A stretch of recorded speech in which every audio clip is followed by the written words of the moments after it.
welcome to the video of my Elddis CV20 Avant-Garde camper van. Just going to walk around the van and show you a few details.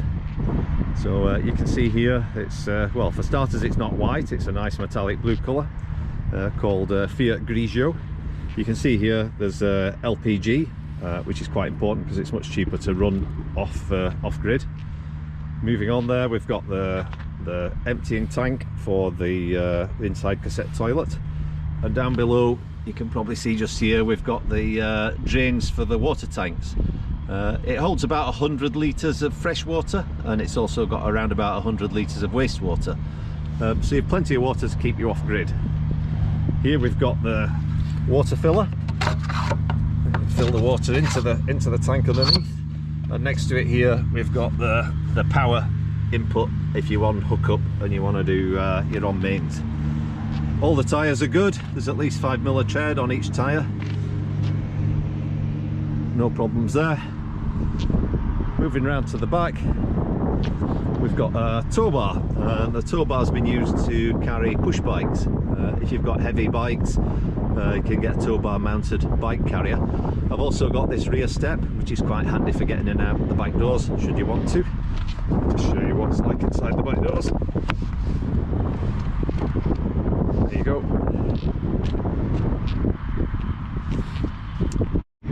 On top of the roof at this side, you can see that there's a TV aerial. I'll show you the TV point inside. There's also a 100-watt solar panel, so you can go off grid.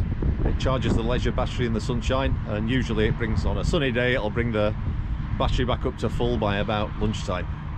Up on top of the van, you can see that there's an awning, a wind-out awning. It's a Fiamma awning.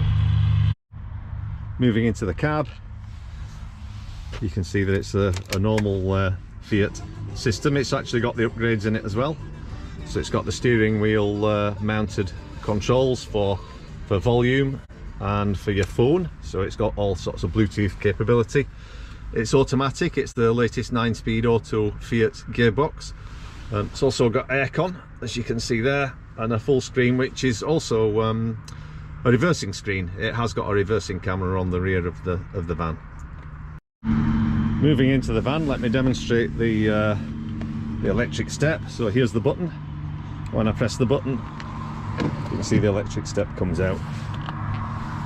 Moving on inside, you can see it's got a large fridge, a 55-litre fridge with a freezer compartment at the top, and underneath there's a wardrobe that you can use for hanging clothes and putting your boots and things like that. Stored behind the driver's seat here is the table, so when you stop for dinner you can set the table up in the back of the van. On this side of the van we've got a well-equipped kitchen. Up here we've got a Russell Hobbs microwave, and inside this unit we've got a nice little place to store all your plates, plate rack there to hold everything upright. Russell Hobbs microwave. Down here we've got a 3-ring burner, gas. It's underslung LPG, as you know, because I mentioned that earlier. Down here you've got an oven. You've got plenty of storage space. You've got a drawer here. You've got a storage space here for coffee and cups and things like that. Moving around here, these drawers are really handy because you can access them both inside and outside the van. So we've got, I use the top drawer as a cutlery tray, 3 more drawers for storage, and here we've got a 240-volt point, so if you want to plug in an electric kettle or a toaster, you can do that as well. Also in the kitchen you've got this nice chopping board that sits over the sink, so you can save a bit of space. So you can either have this as a sink, obviously full hot and cold running water on the mixer tap, or you can cover this and use this as a chopping board. Quite a nice little feature to save space. On this side of the kitchen work surface you've got this nice little fold-away table. So again you can increase workspace for cooking and preparing meals, or just somewhere to put your drinks at night. Above the seating area you've got these really handy lockers. So you've got 6 lockers, 3 on each side, which gives you some handy space for storing whatever you want to store on the move. And up here, look, there's the solar controller. So as you can see, we're actually charging at the moment because we're outside. As I say, this charges the leisure battery with 2 or 3 hours sunshine. Gives the leisure battery enough charge to last it for the next 24 hours. So overnight the leisure battery is running the fridge, the water pump, and also the fan for the heating system, and anything else you want to plug in if you want to charge a mobile phone or something. And then during the day it charges back up quite quickly with a little bit of sunshine. Also charges while you're driving, of course, so a short drive is also enough to fill up the leisure battery for another 24 hours use.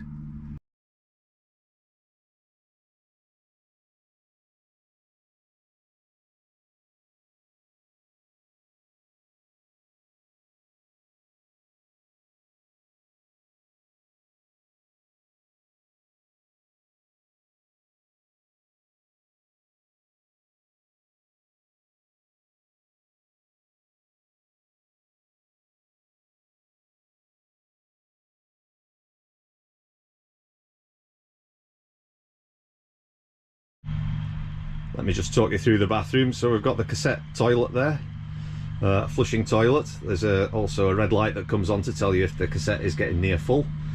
You've got some mirrors up near the top which operate a nice little cupboard, so you can keep your things inside there as well. A nice little sink where the mixer tap and this head here becomes a shower head. So you can plug the shower head higher up, and then you can use this as a shower as well. There's a shower curtain to go with the van. Should you want to have a TV in the van, you can see that there's actually a TV bracket sitting on this wall in the lounge at the rear. And if you look up there, that black connector there, there's a connector for your TV aerial and also a 240 volt point so that you can plug your TV in.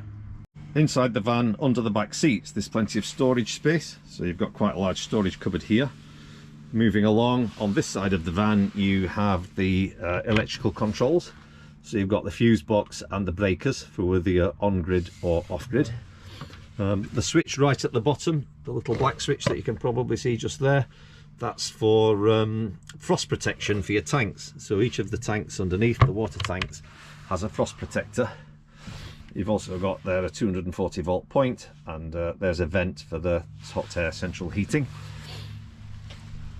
If I move across to this side, again, lots of storage underneath. You've got all sorts of storage underneath there, and then under here you've also got another little storage cupboard, handy for whatever you want to carry, drinks or your food supplies or anything like that.